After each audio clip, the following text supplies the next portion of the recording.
بسم اللہ الرحمن الرحیم۔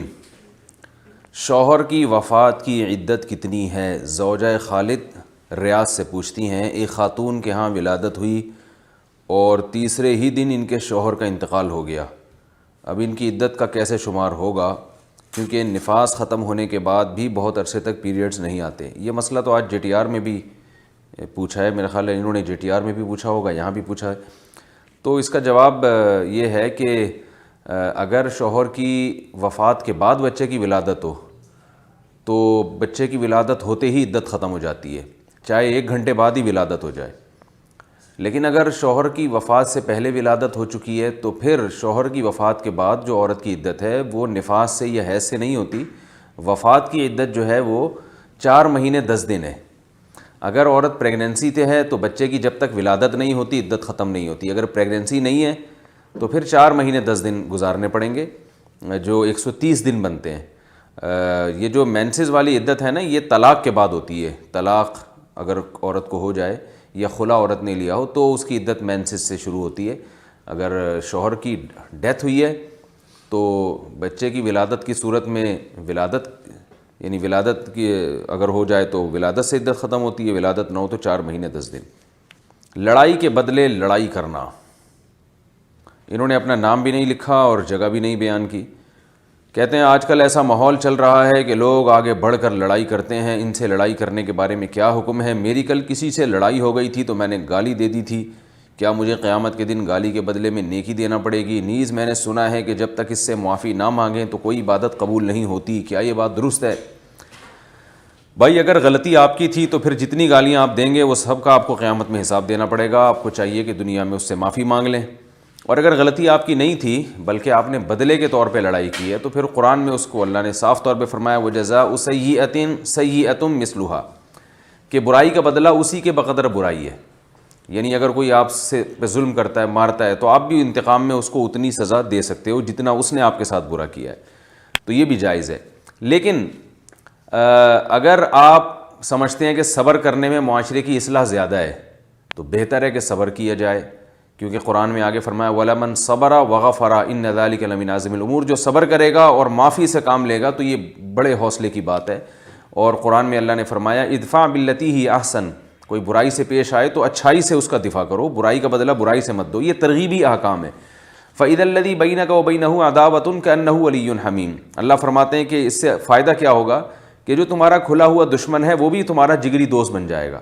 تو کوئی اگر آپ کے ساتھ زیادتی کرتا ہے اور آپ بدلے میں اس پر احسان شروع کر دیں تو اللہ نے خوشخبری دی ہے کہ اس سے معاشرے میں اصلاح ہوگی، یہ بڑے حوصلے کا کام ہے، اور اس سے وہ تمہارا جگری دوست بن جائے گا۔ اس سے صاف پتہ چلتا ہے کہ انتقام لینا جائز ہے، لیکن بہتر ہے معاف کرنا، اور یہ بھی پتہ چلتا ہے کہ معاف کرنا اس وقت بہتر ہے جب معاف کرنے میں فائدہ ہو۔ بعض دفعہ معاف نہ کرنے میں فائدہ ہوتا ہے، اس لیے کہ سامنے والا جو ظلم کر رہا ہے اگر آپ نے اس کو معاف کر دیا تو اس کا اتنا ظرف نہیں ہوتا کہ وہ آپ کا احسان مان کے آپ کا شکریہ ادا کرے، اس کی وہ دوستی میں تبدیل ہو جائے، بلکہ وہ اور زیادہ لوگوں پہ ظلم کرے گا۔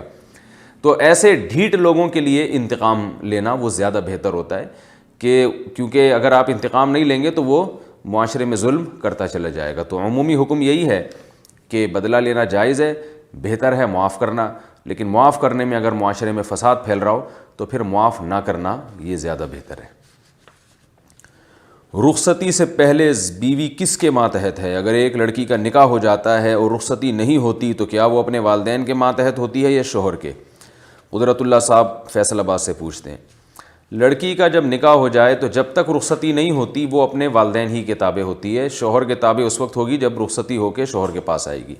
البتہ اتنا ضرور ہے کہ رخصتی کرنے میں اگر عورت تاخیر کر رہی ہے، شوہر کی طرف سے انتظام ہے اس کے نان نفقے کا اور مہر کا بھی شوہر نے انتظام کر دیا، پھر بھی عورت اگر رخصتی نہیں کر رہی تو وہ گنہگار ہوگی، کیونکہ جب مرد نے پورا انتظام کر دیا اس کے مہر کا اور اس کے نان نفقے کا تو پھر عورت کے لیے جائز نہیں ہے کہ وہ شوہر کی مرضی کے بغیر اپنے والدین کے گھر وقت گزارے۔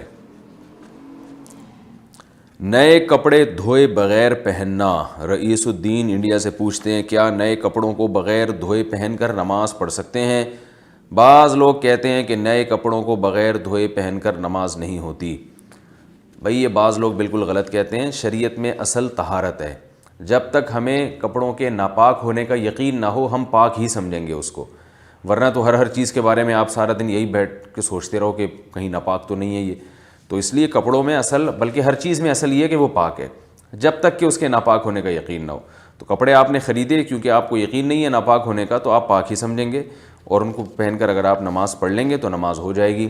البتہ ویسے جو پرانے استعمال شدہ کپڑے ہوتے ہیں ان کو دھوئے بغیر پہننا ویسے ایک انسانی ایک طبیعت کے خلاف ہے. پتہ نہیں کس کس نے استعمال کیا اس کو، کیا کیا اس میں جراثیم ہو، اور ناپاکی کا امکان تو بہرحال ہوتا ہے.